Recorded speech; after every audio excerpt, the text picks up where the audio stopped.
اس لیے رسول صلی اللہ علیہ وسلم نے فرمایا روزے دار کو اللہ دو خوشخبریاں دیتے ہیں، دو خوشیاں نصیب فرماتے ہیں، اذا افطر فرح واذا لقی ربہ فرح بصومہ۔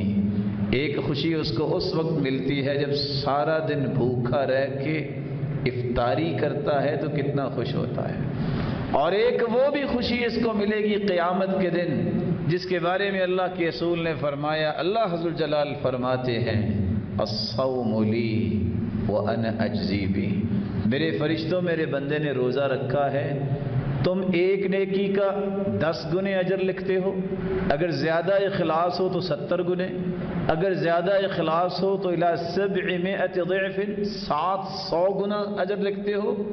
اگر اس سے بھی زیادہ وہ مخلص میرا بندہ ہو الی اضعاف کثیرہ انلمیٹڈ اجر لکھتے ہو۔ لیکن روزے کا اجر میرے فرشتوں تم لکھ ہی نہیں سکتے، بس یہ لکھ دو کہ میرے بندے نے روزہ رکھا ہے، میں جانوں اور میرا بندہ جانے، اس کا اجر قیامت کو میں خود دوں گا، یہ لکھنے کی ضرورت ہی نہیں۔ اللہ پھر کتنا اجر دیں گے؟ جس طرح اس کی شان اور عظمت بڑی ہے اسی کے مطابق وہ اجر دیں گے۔ وہ کہتے ہیں نا، حاتم طائی کے پاس کھانا لینے آیا، اس نے 10 بوریاں اٹھا دی، وہ کہتے ہیں جناب ایک وقت کا کھانا چاہیے تھا، آپ نے 10 بوریاں دے دی۔ کہا تو نے اپنی ضرورت کے مطابق مانگا، میں نے اپنی حیثیت کے مطابق دے دیا۔ اگر حاتم طائی ایک وقت کے کھانے پہ 10 بوریاں دیتا ہے تو کھربوں مخلوقات جو آج تک آئی ہیں، انسان جو اربوں آئے ہیں، اس کا مالک جو اتنے بڑے خزانوں والا ہے وہ کتنا بڑا اجر دے گا۔ جنت کے جو دروازے ہیں ان میں سے ایک دروازہ باب الریان ہے، یہ صرف ان کے لیے ہے جو روزہ رکھتے ہیں،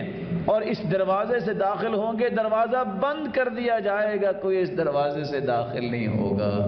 اور جس دروازے سے داخل ہو کے پی لے گا پانی، اس کو زندگی باقی جو سدا بہار زندگی ہے، نہ ختم ہونے والی زندگی ہے، اس میں کبھی اسے پیاس نہیں لگے گی۔